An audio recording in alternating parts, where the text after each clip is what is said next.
Hey, it's the Fatboy Show on RX Radio, and you gotta love Uganda.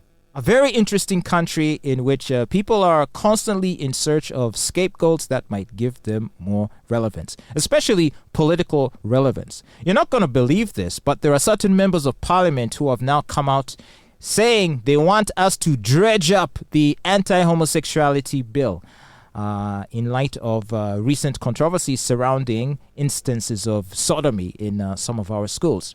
So now it is the Democratic Party saying that please, government, bring back the Anti-Homosexuality Bill if you're serious about fighting the vice in the country. This this came from Ismail Kiirya, who is the Uganda Young Democrats president, who was speaking on behalf of the party. And he said, look, homosexuality remains illegal in Uganda. And, he argued that the Ugandans need actions about homosexuality, not just talks and media briefings. What else has this government done to criminalize homosexuality other than just talking about it? Bring back the Uganda Anti-Homosexuality Bill.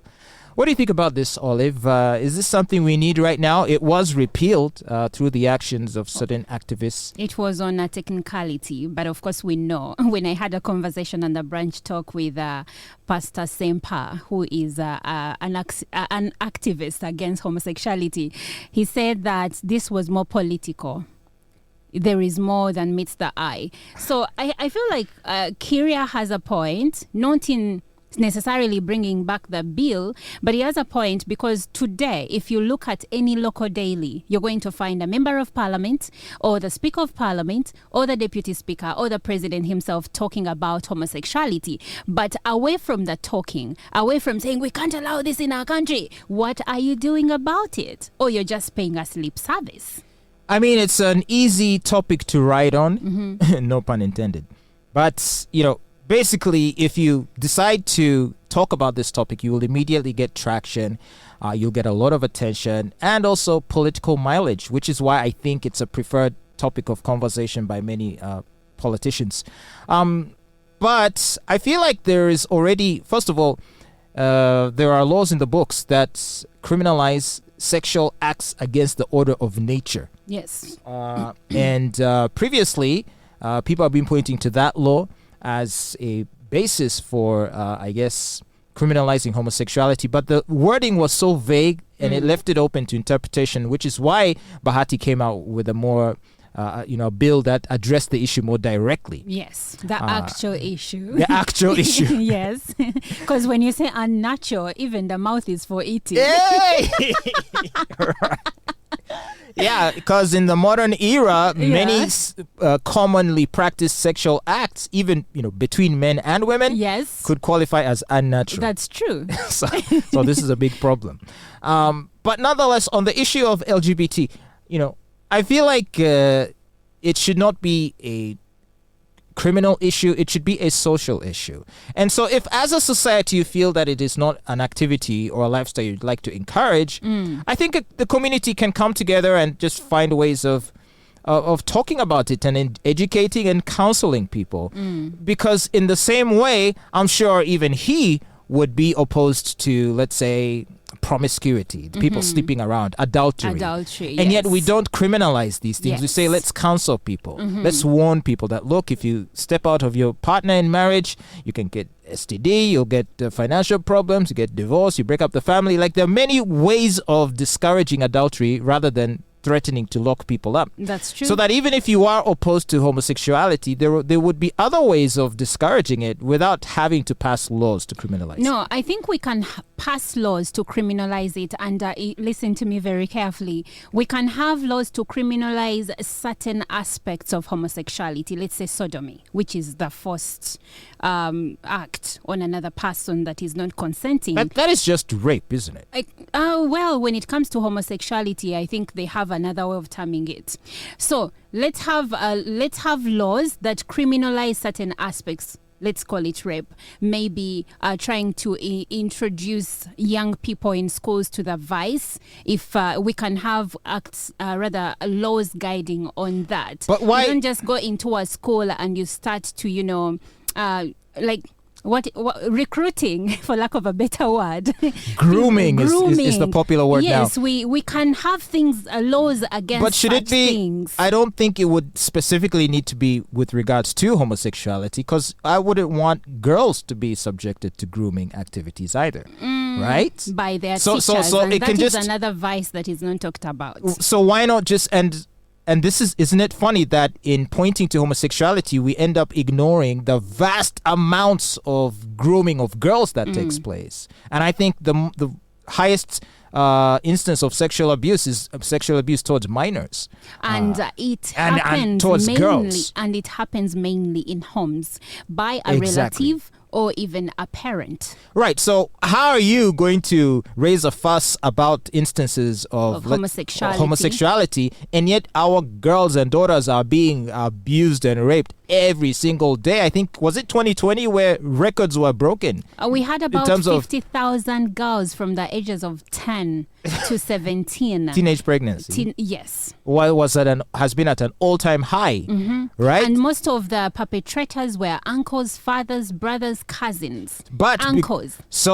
I guess because it's not homosexuality, that makes it okay. But it is aggravated defilement, But and it is not okay. And so my point is, therefore, the law needs only to address the age dynamic. That if the person is of a particular age, it wouldn't matter if they were male or female, it should still qualify as similarly egregious and attract the same penalty. When you say age dynamics, I hear you as far as minors are concerned, but some people have reportedly been raped by homosexuals when they are of age. Okay, then that's also just so rape. we look at it Sexual assault. We look at it in the aspect of defilement and sexual assault. Like, I don't understand the need to for us to create separate categories for the same crime.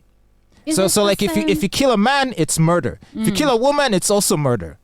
If you rape a woman, it's rape. If you rape a man, it's also rape. And it doesn't matter how you did it. So why qualify it with all kinds of new terminologies that just makes us avoid the main issue?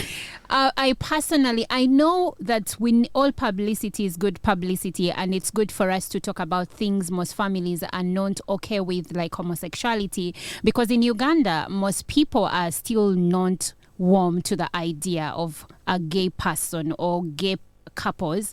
But at the same time, I am tired of the lip service. If you're not going to do anything about this, stop talking.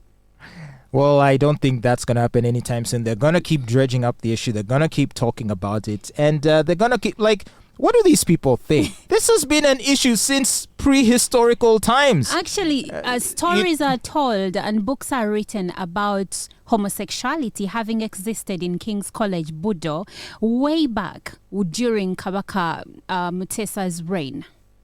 I mean, I just think it's not even a question of whether you condone it or don't condone it. I think that there are just some people who are inclined to that lifestyle, whether having been born that way or being conditioned to. I mean, I feel like it's not a thing that you could ever hope to eradicate. I mean, in Arab countries where they literally will throw you off a building if you're caught in the act, still has people performing the act. Actually, I think they perform it even more than in other societies. Exactly. Because, girls are supposed to be married on their virgins on their wedding night. So what do?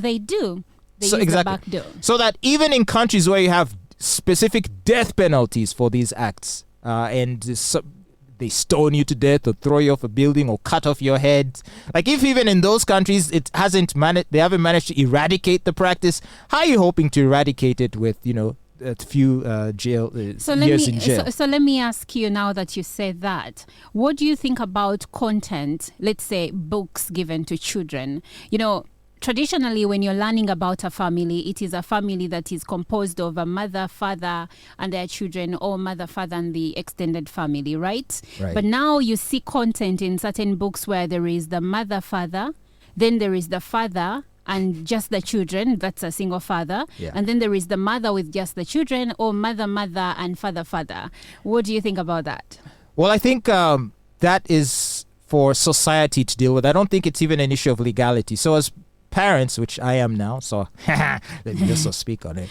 But, if I feel that a school is teaching a curriculum or has books that go against my personal values, then I would try to compel other parents to challenge the school to omit such literature from the school curriculum, or else I'll just take my child to another school. I don't think you need to pass laws for that. I think these are social issues which a society can deal with. The education of the country is a social issue, and we have a national curriculum. And if the laws of the land say that this is criminal, then those books should not be in the school in the first place.